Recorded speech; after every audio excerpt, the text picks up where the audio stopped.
Hello, hello. Yes, come on in the room. Come on in the room, everybody. Happy Friday. Happy Friday.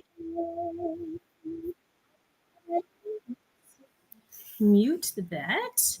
Okay. Happy Friday. Happy Friday. I love it when people show up on time. I just want to make sure that we are live everywhere we are supposed to be. Guys, we are live on LinkedIn, on YouTube, and on Facebook this evening. So I'm super excited, making sure, yep, we are live on LinkedIn. Hello, everyone on LinkedIn. Um, let's see. It looks like we are indeed live on Facebook. So, hello, everyone on Facebook. Excellent. Let's make sure we're good to go over here as well. And then we are going to go ahead and get started. Let's see. We're going to share this. Okay. Nope. We're going to share this. Third time's a charm. Are these random things popping up? Sorry about that, guys. Okay. Let's try this. Oh, okay. It did share. All right. So, hi, Journey to Generational Wealth gang. Welcome. I am Laura, financial coach and owner of Journey to Generational Wealth. I empower professional women of color to achieve their financial goals, financial stability, financial security, and begin their journey to generational wealth through financial coaching and personalized financial strategies. April is Financial Literacy Month. For those that are not aware, financial literacy refers to the knowledge and skills necessary to make informed financial decisions. Welcome to Journey to Generational Wealth's Financial Literacy Live series. This month, I have the pleasure of collaborating with some other amazing women of color in the finance industry to highlight bookkeeping, what entrepreneurs need to know, building wealth through real estate investing. Last Friday, we discussed increasing your credit score. And tonight, we are discussing life insurance and why it's a necessity. So let's see. Give me a second here. And I am going to, there we go. I am going to, here we go. Let's see. There we go. I am going to introduce Deordra Adams. Deordra Adams is a native Houstonian. She received a Bachelor of Science in Psychology and a Master of Arts in Counseling, both from Prairie View A&M University. An educator for 21 years with numerous certifications. Y'all, when I say numerous, I mean numerous certifications. I love an educated Black woman. I promise you I do.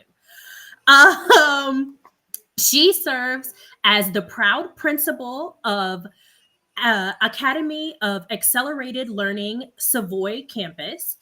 In the midst of her teaching career, she saw the value in a Primerica presentation, which included someone sitting down with her and showing her how to meet her financial goals. As a result of their help, she wanted to help others, and her financial career began as a Primerica financial service representative in 2008. For the past 15 years, she has taught Main Street families how to properly protect their families, get out of debt, and save for retirement. She holds state of Texas licensure and life insurance, as well as life licensure in investments with FINRA. During COVID, she became the owner of and financial coach of I Educate Financial Solutions LLC, where she prides herself in using educational strategies to keep finances simple for people from all walks of life. Welcome, Georgia, and thank you so much for being a part of this Financial Literacy Live series. I'm so grateful to have you here. Thank you for having me. Yes. Okay. So let's dive into these questions. And everyone, please put your questions in the chat if you have them. Definitely put your questions in the chat. Okay. So let's get started. What is the importance of actually having life insurance? I would say the importance of having life insurance and the main reason why families should have life insurance. If someone depends on your income, it's very important that that's in place just in case you pass away too soon. And if you don't have money for burial, also, that would be another reason why life insurance is important. Okay, excellent. So I love the fact that you talked about having life insurance for burial. So I've certainly heard people talk about burial policies. My great grandmother, that was one of her things, one of the financial tidbits that she passed down to my father. And of course, he passed down to my sister and I, is that everyone should be able to bury themselves. So that being said, is that the main reason that you should have life insurance is just so that you can bury yourself? I mean, I know you said something about taking care of your family members, but is there a weight somewhere between the two, or are both of them equally as important? I would say both of them are equally important depending on what your needs are and where you are in life and what you already have and what you need. So, as it relates to the burial policy, usually that's a small whole life policy where if someone possibly cannot qualify for life insurance, it doesn't require a medical exam.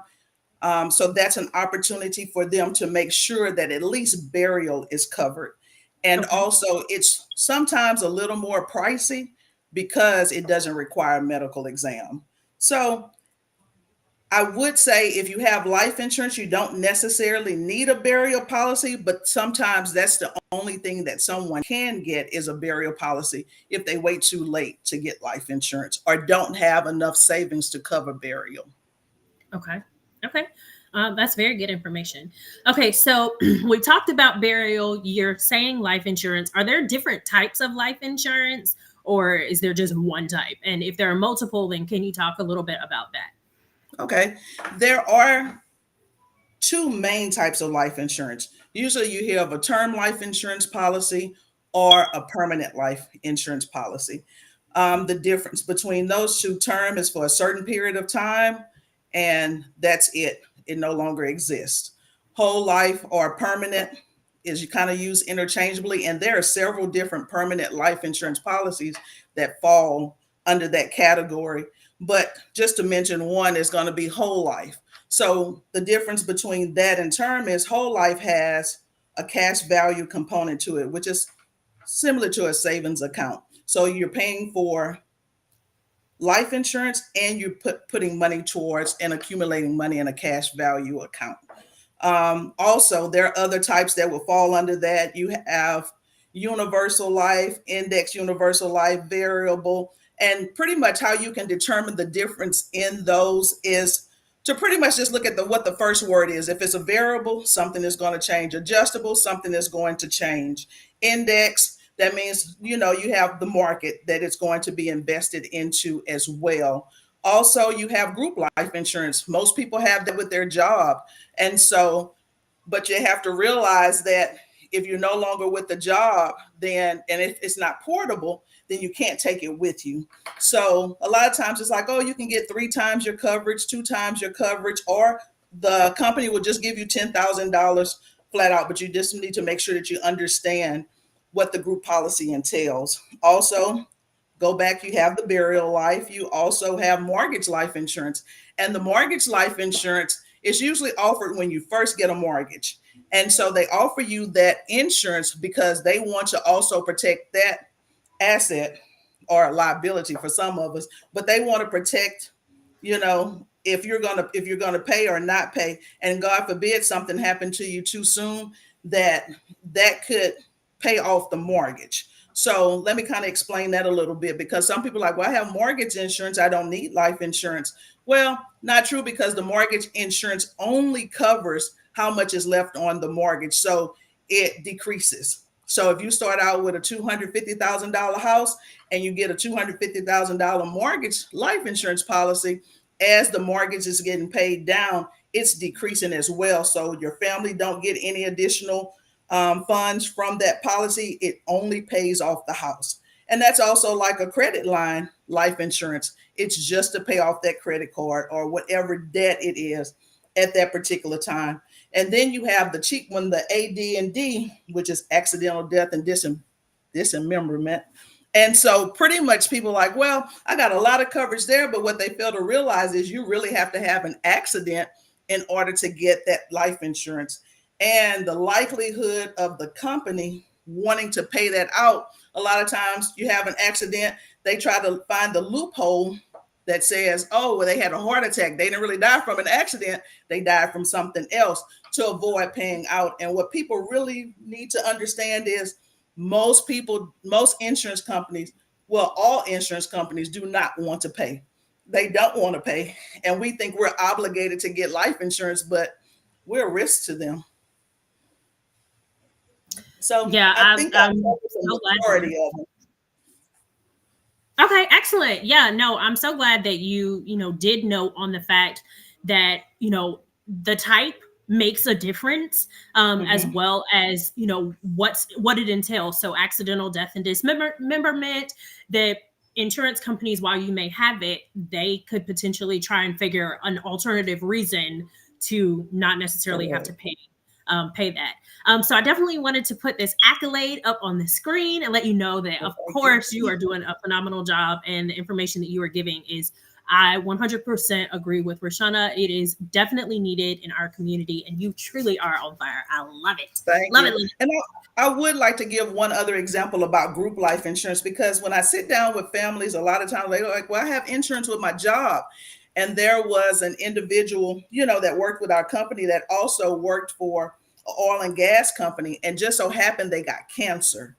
And so as they were working for the company, yes, they were making $150,000 or more. So they were able to get 3 to 5 times their coverage in life insurance as a group policy. But what happened was he had to go on FMLA because of his medical condition. And so what happened in the background was the time period that he was no longer there, they decreased his salary because he was no longer making $150,000. So when they decreased his salary in HR, the wife went to go get the life insurance that was 5 times the coverage. And it was like, no, he didn't make it. Like, it's not available because he was no longer working. And what people fail to realize is that the company controls that, not you. So when it's group, if you can't see the policy, it's not your policy. So I just wanted to kind of put that out there about group life, because I know a lot of people who say, well, I have it with my job. I have it with my job. If it's not portable, then it's not yours. Okay. So speaking about group life, is it something that you would recommend that people have as a supplement? So not solely only having group life, but having their own policy, which they personally own. So be it a term or a whole life policy, and then supplementing that as well with group, or Absolutely. Okay. Yeah, excellent. Because a lot of times the company will give you 10,000, and so definitely if it's free, take it, and also if it's something that you can get, through your company for a minimal amount of money, definitely get it, but you definitely need something that you personally own and have qualified for. Okay, excellent. I love that. Thank you so much. Okay, so tell us a little about how someone should decide which type of insurance is actually best for them. Okay, so it's really about preference. In my experience, most people, price plays a factor. Price plays a factor in it. So can I afford it is going to be the first thing they're going to ask themselves. And so when it comes to, and some may realize that, oh, I'm not disciplined to save. So when it comes to a term policy, that's going to be your cheapest policy, your most reasonable policy. And so what happens is if someone is not educated enough to truly understand how life insurance works, when you get it through like Allstate, Farmers, or with your auto or home insurance, a lot of times they give you either a 10-year term or a 20-year term policy because it's the cheapest. Most people just like, oh, I need life insurance and I don't want to pay a whole lot. Give me 100,000 or something like that. People just pick numbers out of the air and say, oh, I want 100,000, because it seems like a lot.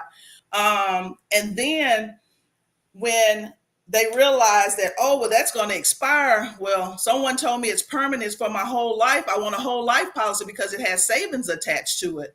Well, again, there are some things in a whole life policy that not many people really pay attention to. They get the policy, throw it in, the drawer, and don't realize that there are some things going on behind the scene in certain whole life policies. So really, it's going to be preference and what your needs are. If you want something that has a savings attached to it, based on my experience with the company, I'm a buy term, invest a difference type of person so that I can control that myself and not someone else.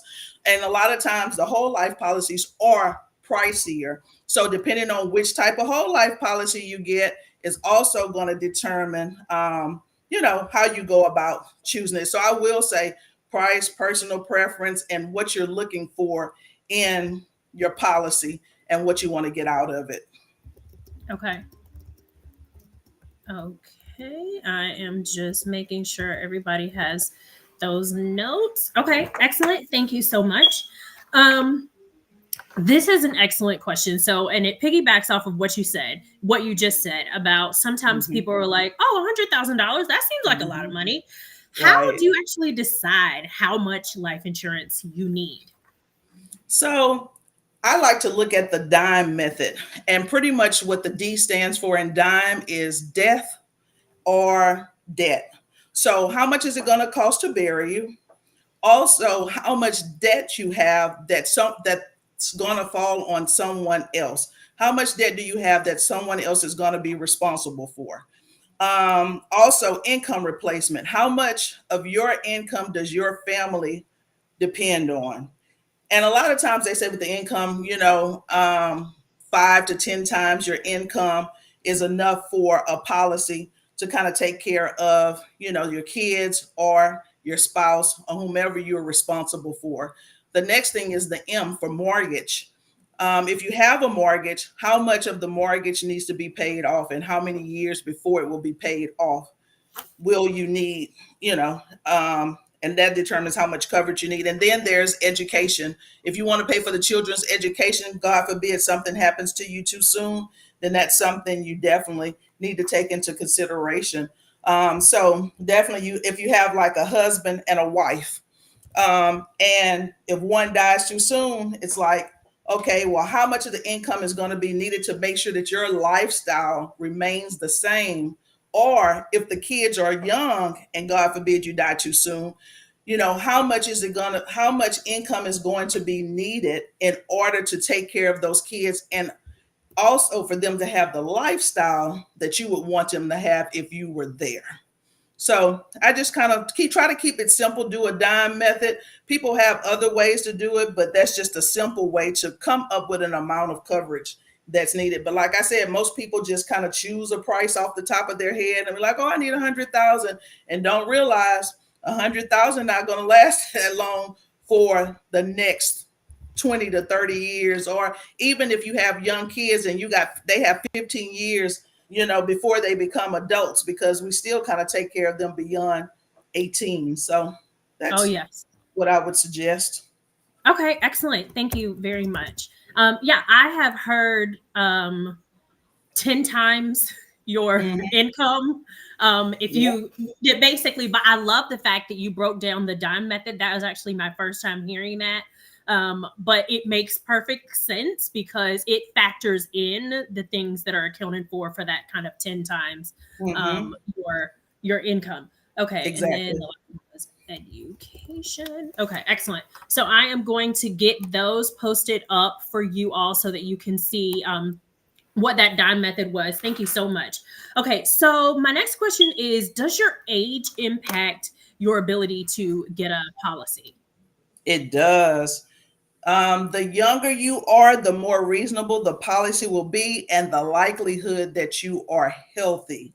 The older you get, the cost of insurance is going to go up and it's going to be pricier. So people really don't think about life insurance until they get older and start having a family and things like that. But I would highly recommend that as soon as you can and as healthy as you can to get it, because you have to qualify for life insurance. And that's what most people don't understand is I got to qualify, and that the older I am, I'm going to have to pay. Like I have a lot of people reach out, oh, now I want to take care of, I want to make sure my mom can be buried, but now mom has health issues and mom is in the hospital, and now you want to get life insurance on mom, and mom not going to qualify for life insurance. So that's what people really need to know. The younger you are, the more reasonable it is. And especially when you want to get a whole life policy, those are more expensive because you are paying to have the life insurance and the savings attached to it. So yeah, age does play a major factor in it. Okay, so is it safe to say that quote unquote, the younger you are securing a policy, it's going to be cheaper for more versus the older you are? Okay, Yes, excellent. but something we also have to take into consideration, because I have some clients, and some of the kids had juvenile diabetes, so that impacted them. So even though they're young, I still had someone decline because of that. Mental health plays a part. So when we are now, because mental health is a bigger thing now, and we're on meds, that they look at, and I'm sorry, I went into, the qualifications of it, but they do look at your medication history. And if something flags them when it goes through underwriting, then they ask to either pull medical records or to go more in depth. And I've had some young kids who had gone through counseling and had been suicidal, and had, even with the ADHD, and they said something in their medical records that were approved to get pulled, and they got declined because of what they said in there. So if you're a risk, you can get declined depending on what the risk is. Wow. And I'll go into more detail further in our questioning. Okay. Wow. Okay, that's really interesting. Yeah. Is it possible so this goes great into the next question. So is it possible to get life insurance if you do have health issues? Like you're here in Houston, so there's, I think Big Al is the commercial that keeps playing, and it's like Big Al is on meds too. And he can get you life insurance. So talk about that. The fact that I even remember this commercial is crazy. Okay. It's catchy, right? Apparently it was. Okay, exactly. Yes. If you have health issues, once again, it depends on what it is, because things like diabetes, okay? If you are just being treated by diet only, then the likelihood you're good. But when it gets into insulin and taking meds, then they want to see what your numbers are in your medical records, and if they are high and you're not controlling it. I've had several clients decline based on that. Even some autoimmune diseases that people have can cause declining. Like I said, the insurance companies do not want to pay out. So if you are a risk to them and the likelihood you are going to die sooner than later, they're not going to cover you. And if for some reason they do cover you, one of two things can happen. You're either going to get declined or you're going to get rated. And rated means you're going to pay a lot more than the average person who is healthy at your age. And so once again, smoking plays a part. Your policy is going to be higher if you smoke, smoke anything or use tobacco, or, depending on, what state you're in. Even THC and things like that are factors that play into, to your policy. And I've also had someone decline because they had a felony. So depending on what type of felony also determines if you will get covered. So you have to qualify for life insurance. So again, that's how we end up with the burial policies, because I didn't qualify for life insurance, but I needed a burial policy to at least make sure I get buried. Okay. So this is this is something that just came to mind that I didn't previously let you know about. And Okay. my question is policies that say that they don't require any health information. Are those automatically going to be more expensive because they're not delving into your information a Yeah. little bit more? Or can you talk to me about those? Yeah, that's usually what's going to happen. They are going to be more expensive because they're taking a risk on you. And so also I could it depends. I'm going to say that because they expect you to answer the questions and answer them honestly. So I was going to answer this a little later, but there's a contestability period. Most policies have a 2-year contestability period. Some companies pay out during that time and some don't. So during the 2-year contestability period, um, if something were to happen to you during that time, either they're only going to pay out your premiums and that's it. And premiums is the monthly payment that you made towards on the policy. Or if some companies, if during that 2-year contestability period, if you were honest about all your questions and you just so happen to have passed away within that time, some companies do pay out because I've had um, one person to pass away and I had to pay that claim. And, you know, he was healthy when he got the policy, but, just happened to pass 18 months later. And Wow. so, but a lot of companies do not pay during the 2-year contestability period. And some of them have like a suicidal clause. If you die of suicide, they're not going to pay out. But some do if it's past the 2 years. And I'm not wishing that on anyone. But if it's Right. past the 2 years, our company will pay out for suicide. So it just depends on the Okay. company. Okay. So you mentioned before about some children policies that you were working on. Mhm. So my next question is: should parents have life insurance on their children? And I know that that's a question that I've heard. Multiple people have different perspectives on it. Children don't bring in an income, so why would you Yeah. need to have? Because it's only Mhm. supposed to be for income replacement. So what's your perspective? I definitely think that parents should have insurance on their kids.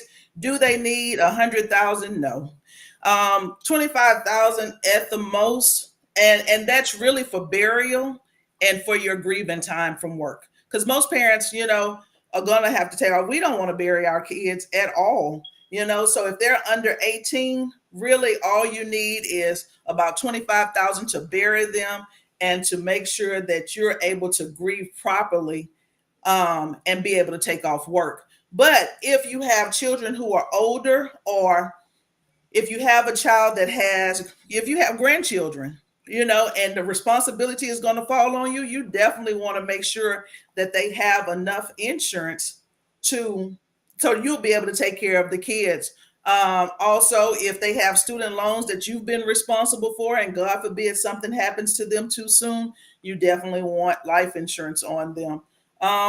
Let me see what would be other reasons. Just any responsibilities that you would be responsible for if your grown kids were to pass away too soon, you definitely want life insurance. And I actually saw a post the other day from one of my colleagues, and a mom had reached out to him and asked, I know you called me to tell me not to let the policy lapse.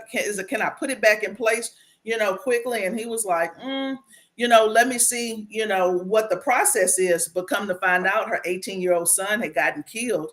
And at that time, it was too late, and it was only like $30. And so she was like, I could have paid that, And so a lot of times we look at life insurance as a bill, but when it's time to bury them, we're going to have more heartache than that $30 or that $60 that was needed just to take care of just the simple expenses. And then there's where the GoFundMe's happen, the dinner plates and things like that, because it was a bill Okay. that we wanted to cut.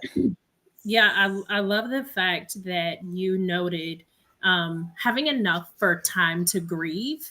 I Hmm. think that is unfortunately in our country, the 2 to 5 business days that most companies give you for bereavement across your Right. entire family, Mhm. is just not enough in It's not. general.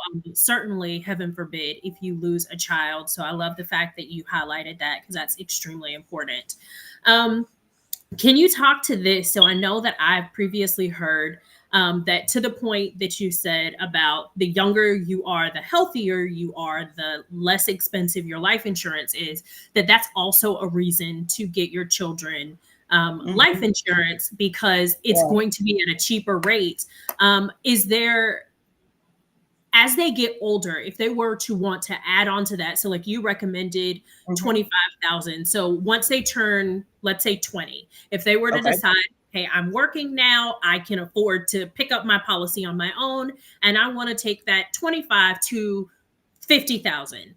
Mhm. Is that possible for them to do so at that same rate that they got when they were 5? Is that how that No. works? No. Okay. So what happens is, and I can really just speak from, my experience in our company. So for my daughter, she was a rider on my policy, so I had 25,000 on her. When she turned 25, I had the ability to get 5 times the coverage, and Okay. without asking any medical questions, and it was Okay. still reasonable. So Okay. 5 times the coverage, and still reasonable, and it didn't ask any medical questions. That was because she was a rider on my policy. But also, when my daughter turned 18, I got a policy on her because at that point she's an adult. Now she's going to college, and just in case she got dead and stuff like that. And I know that you need to get it while they're young.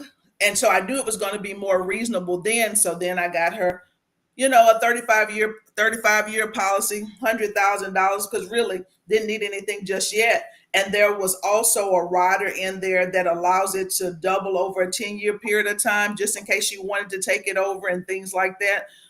So it really just depends on the company. So I Okay. still had the 25,000, and then I also had the additional policy that I got because I knew it was going to be at its cheapest at that particular time. And Okay. so, but they can either increase their policy or get a separate policy. And it's pretty reasonable at a young age. It is. Okay. So 18 is when they can start getting, the policies as adults. Okay. Okay. Excellent. Okay, so currently on social media, there is a lot of talk about an IUL and how it is just going to make you rich and how it is going to, build a family bank and so on and so forth. So can you talk a little bit about the IUL, and is it truly as easy to maintain as they make it seem on social media? So you really made me do my work on this because I hear people talking about IULs all the time. And my thing is, I want someone who has an IUL, who has had it, to show me how it has worked for them. And no one has been able to show me that yet. Now, is it as so just to kind of tell you about an IUL, it falls under the permanent life insurance.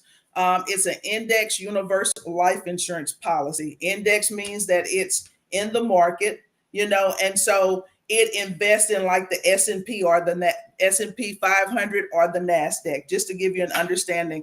So when you're paying toward it, it is building cash value, but a lot of times in order for it to do what people are saying it would do, middle income families not going to be able to maintain it long term. That's just the honest truth, because there are fees in there, expenses and things like that. And as I was doing my research, I know that Dave Ramsey and Susie Orman are against IULs. They're like, it's a waste of money. But as I was doing my research, the guy was saying that you have to front load it at least for the first 10 years, and you're going to pay a lot of money up front. Now, if you keep it long term, you're going to see the benefits. But you Okay. got to remember, most people, in my experience and the people that I have serviced with life insurance policies, a lot of policies have lapsed, and that's Okay. just because they couldn't afford it. And so I asked No. one guy about an IUL, and he said, "Oh yeah, just overfund your policy." Well, you got to overfund it because of the things that are internally happening whether it be the fees or the cost of insurance going up, and you're overfunding it so that the cash value won't get eaten up in order to maintain the policy. And so Wow. it's very complicated, and the average person is not going to sit and ask all the questions needed to make sure that they maintain that IUL. It sounds good, as far as tax benefits. Even when I saw a gentleman compare it to a Roth IRA, it even came across better than that. But the average person is not going to be able to maintain it. Now, I know someone who started one and was putting $900 into it. But once again, most people that I encounter are like, what's the cheapest policy you can get me? You know what I'm saying? Like, what's the cheapest I can get for, for Right. for the cheapest price? And like I said, a lot of people that's the first thing that they give up. You got to realize that if you don't keep it long term and you want to get the cash value out of it, there are surrender fees. If you take a loan out, you either got to pay it back, or if you need the death benefit, it's subtracted from it. So I think it does work for the wealthy, but your average person, if you don't have that extra money to put into it and overfund it, Right. and I'm not gonna say I'm against it, because I did hear some good things, but your average person is not going to be able to maintain it. And if you're not asking for an illustration throughout the years of it to see what your fees are, like I said, he said you have to front load it for at least the first 10 years in order to do it. So that's going to be your wealthier people who are, if they've already maxed out their 401k, what they can contribute and get, match to, or if they've maxed out their Roth and now they want to get other tax benefits on money. Because once again, it does go into the market. You have a cap and you have a floor, and it's a lot of details that you need to know and make sure you understand. Don't just let someone sell it to you. I'm not knocking it, but don't just let someone sell it to you and say, oh, you're going to become wealthy, and you don't understand how you're truly going to become wealthy. Okay. No, I appreciate that. That says a lot. And I mean, it makes sense, because, you have to take everything that's on social media with like a drop in the bucket. Like, some of it makes sense and some of it doesn't. So no, that's great.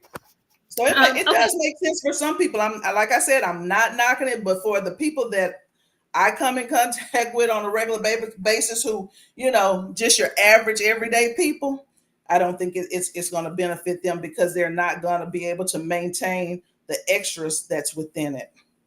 Okay. Excellent. Okay. So we, guys, if you have any questions, please drop them in the chat. And tell me what else we should know about life insurance that like we haven't already discussed. Okay. Let's see. I think I pretty much touched on. Let's talk about insurable interest. A lot of times I have people say, oh, well, I want a policy on my sister. Well, your siblings are not insurable interest. Usually insurable interest are your parents, your children, your spouses, and or if you're common law or something like that. Also business partners, that's called a key person policy, because you want to cover your business assets. And also let's see, if you have an estate or something like that, or a trust, that's something that you would cover as well. But I do want to say that it's important to get insurance on your families. I mean, as far as your parents, just in case they don't have anything, and that responsibility is going to fall on you. If you have the parents of your children, if you all are not together and you all share the financial responsibility, it's definitely important to get insurance on each other to make sure that that financial responsibility, God forbid something happened to them too soon, doesn't all fall on you.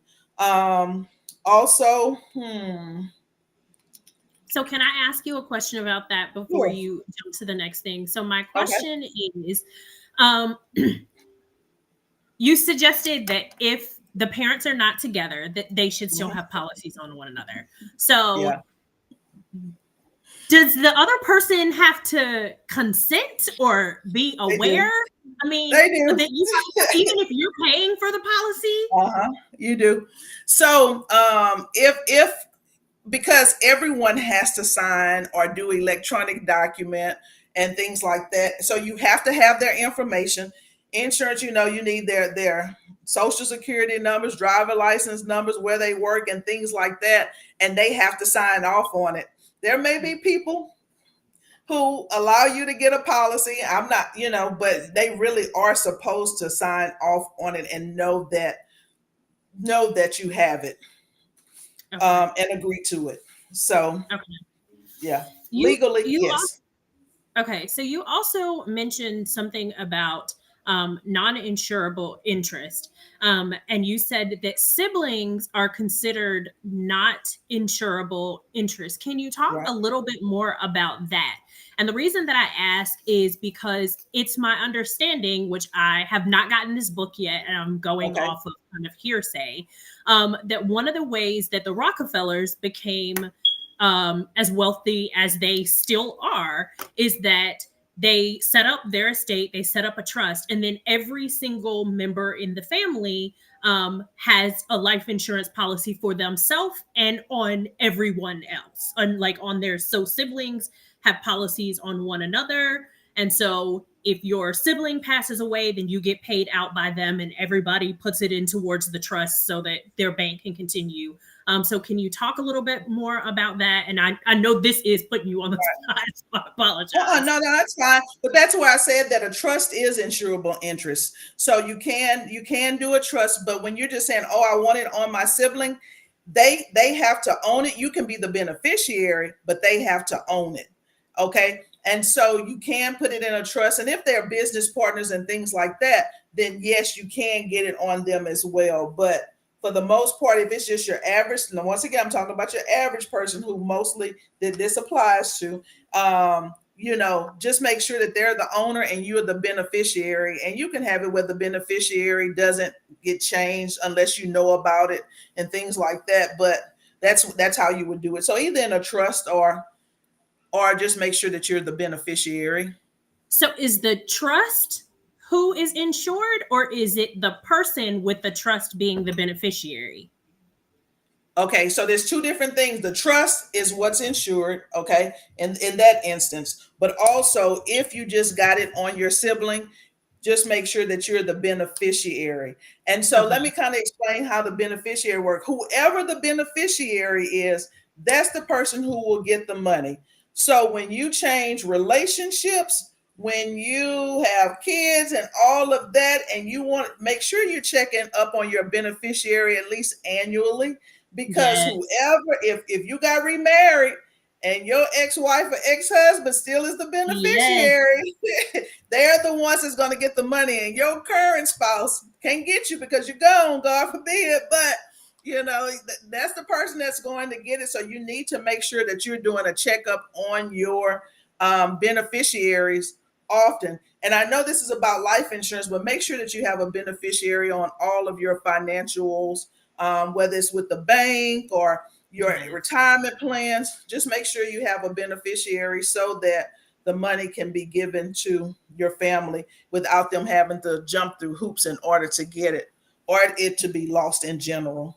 Yes, no, that is excellent. And that is an excellent advice. Okay, so I have a question that came in, and this is what it says, and I'm going to post it. It says, "My mother still has a life insurance policy, and I am over 50.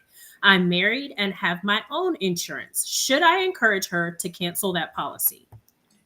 If it's a financial strain on her, I would say yes, but if it's not, no, because depending on what happens, she may feel like she has some responsibility towards the burial or something like that. So no, if it's not a financial strain, she doesn't have to cancel it. What bothers me is I have sat down with some families who do have a spouse and kids, and they're like, "I don't need life insurance. My mom has a policy on me." I'm like, "You're a whole grown person, and your spouse won't benefit."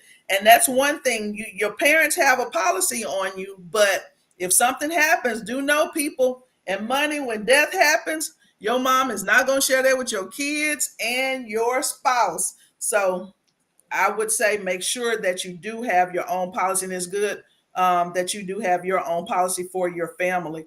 But she doesn't have to cancel it if it's not a burden on her. Okay. I love the fact that somebody asked this question. So I know someone personally who they were going through retirement and or the retirement process, and they had life insurance, and they had done substantially well with their investments, and their investment advisor told them to cancel the life insurance that they had because they, and this was his reasoning, you have more than enough to bury yourself, and then your family will have some additional resources Yes. after the fact. So my question is, do you agree with that, being that you're also an investment advisor? Or does it, like, I guess my hesitation with that is the expectation that the person has no desire to establish generational wealth for their family. And Okay. everybody knows that life Right. insurance is a method to be able to Yes. do that. Okay, so if your investments are going to, if your house is already paid for because you're retired, so that's not a concern.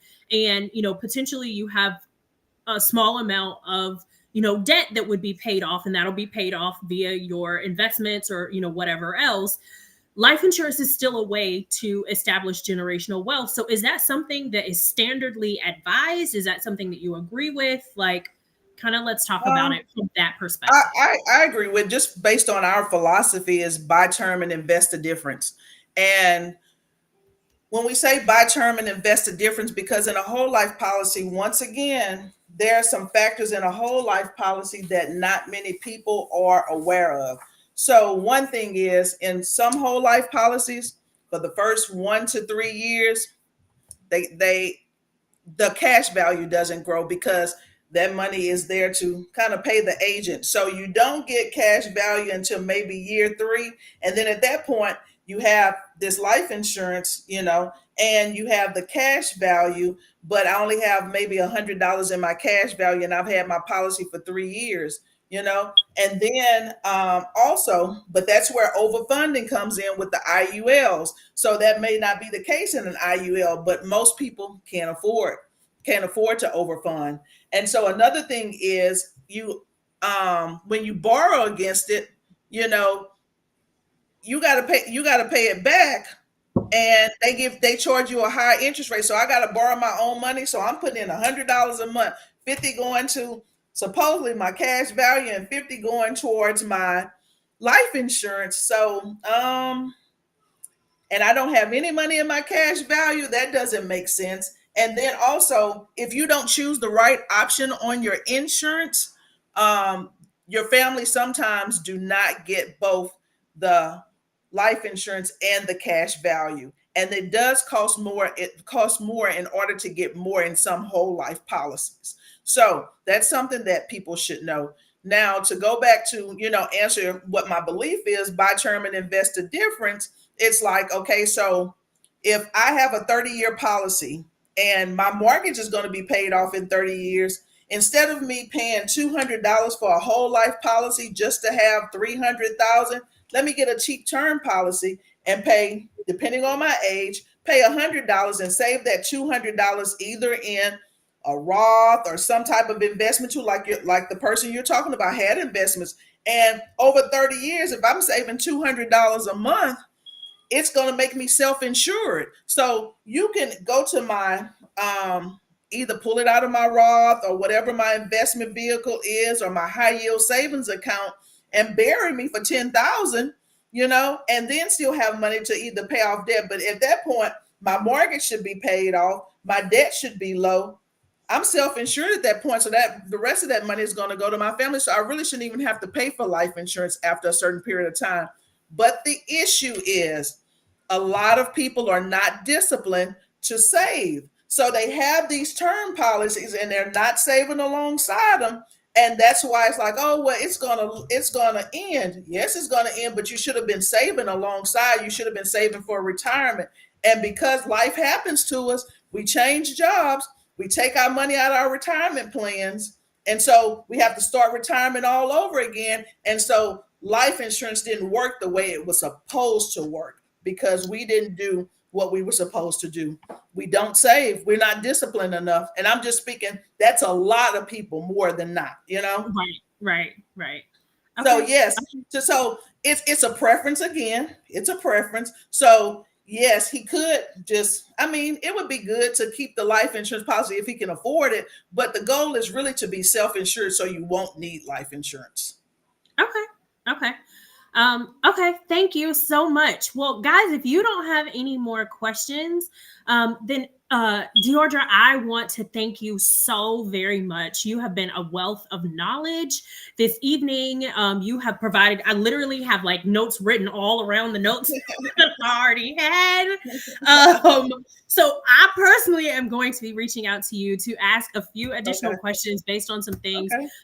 But I wanted to note that scrolling across the bottom of the screen is actually Deidre's website. So if you want to reach out to her with any questions that you have, then you can certainly do so. Now, let me ask you this. You did say that you are licensed in the state of Texas. So does that mean that you can only sell a policy to someone that lives in Texas, or can you procure policies for people who are out of state as well? Texas. But Okay. if they reach out, I can either connect them with somebody or we can talk about it. But I am licensed in Texas. Yeah. Okay. Excellent. But they And can so, reach out and I can either direct them to someone who can or show them how they can, get life okay. insurance as well. Yeah. Excellent. So I know we didn't talk anything. We really didn't talk anything about investments, but you also have the ability. You're also an investment advisor. So can you provide just some cursory information about that? Since I have a captive audience and I have you, then I'm going to use. Then I'm going to get everything that I can because we need the financial literacy. We need the information. Yeah. So pretty much just some tips if you currently are employed and you have a 401k and maybe your company matches, I would say at least contribute up to what they match. Then I would say, go into maybe a Roth depending on what your financial situation is. And I heard recently that Roths have increased to you'd be able to contribute $7,000 a year. So you can kind of divide that.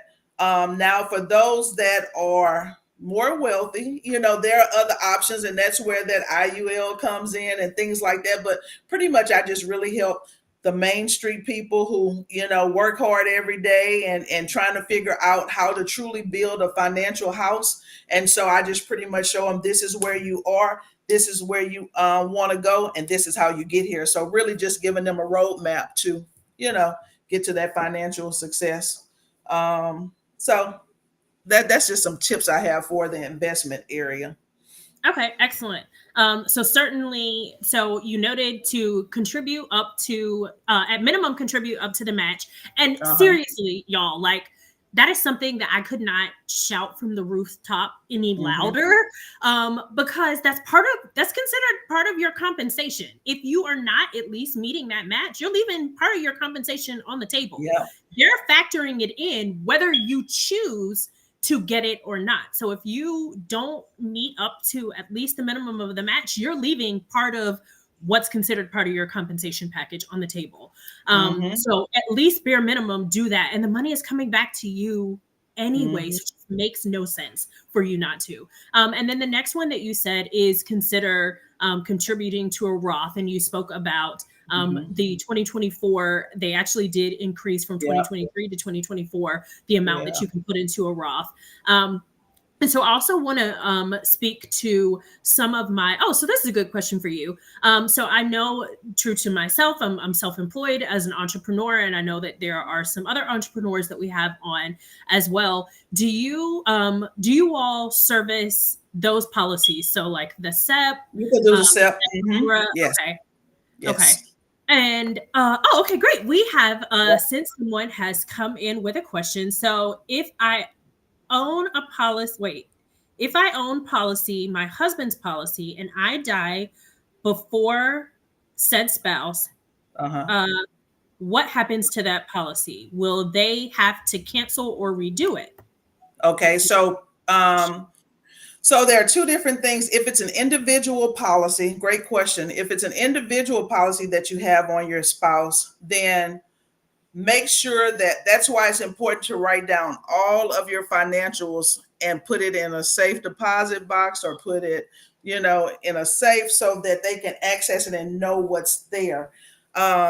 Because what will happen is they can become the owner, and they can start taking over the payments. Now, if you all are on a policy together, I can only speak for how it works for our company. If you all on this policy together and you're the primary person at one time, then what happens is if you die, then they'll send it and let you swap to be the primary person on the policy. So just make sure that you're writing down everything that you have, so that all of those left behind would know exactly what you have, and reach out to the companies, because what's going to happen, either that policy on the spouse will lapse if they're not aware that the policy exists and that you're paying on it, and then they won't have life insurance at all. So just make sure that everyone knows what financials you have, and make sure it's written down and they know where to access it. So I want to magnify that last statement that you said about making sure that your spouse or anyone who is on your life insurance, the people who are beneficiaries, anyone who, this probably goes beyond just life insurance into estate planning as well. So the people who you have stated in your estate plan that your children are going to go to, if you have any, valuable relics that you have stated that they're going to go to someone specific, make sure that all of these people have access to the document that states these things. So if they're a beneficiary, they have their own individual copy of that policy that states that they are a beneficiary. If they're in your will or your estate plan, make sure that they have copies of them. And the reason that I say that is to what Deidre said earlier. Unfortunately, and this is a horrible, unfortunate situation, when people pass away and money is left behind, your family members become people that you never knew existed. And I don't want to speak that on anyone. It's just something that I've seen happen far too many times. And where someone had a will, and they had a life insurance policy, and that you were listed on it, and no one seems to be able to find it, then lots of things come into questions, so on and so forth. So thank you, Deidre. Thank you. I honestly have to say I've been struggling this entire time. So Deidre and I are part of the same sorority, and so I never call her Deidre. I can imagine. Yes, every single time I've been like adjusting myself because I have the other part right in front of it. Right. So yes. But I want to thank you so very much for your time and your expertise. This has just been phenomenal, and you have been a wealth of valuable information. So please, you all, like I said, her website is scrolling across the bottom of the screen. Take a screenshot of that. As a matter of fact, let me do this. I am going to copy this and I'm going to drop it in the chat. So if you, want to, that way, if you should be able to just click on the link, it should be clickable. If you want to schedule some time to talk to her about life insurance, about investment options, then she, as you can see here, is a wealth of knowledge and would love to work with you. And she did mention that if you are not in the state of Texas, then she certainly will answer any questions that you have, and does have the ability to connect you with someone who is in the state that you reside in, or who can work with you in the state that you reside in. So please do not hesitate to reach out to her. Thank you for everyone who has provided accolades. I really appreciate it. Roshana, thank you so very much. I really appreciate. You did a great job. Thank you. Thank you so much. Well, it is super easy when I have someone who is an expert like you to talk to, and I could talk about finances, forever, because I truly want to empower our community to do better. Absolutely.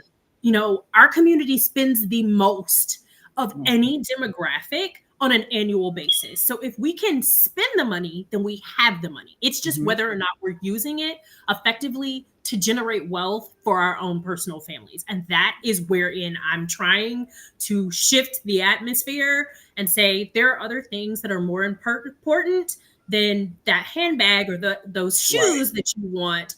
Let's make sure that these other things are taken care of so that we're taken care of, our families are taken care of for generations to come, and then enjoy some of those niceties along the way as well. So thank you. I want You're to welcome. mention, if you all did not see last week's session on increase your credit score, then please check it out in YouTube for the replay. And then next week, we will be on with Sabrina Timu.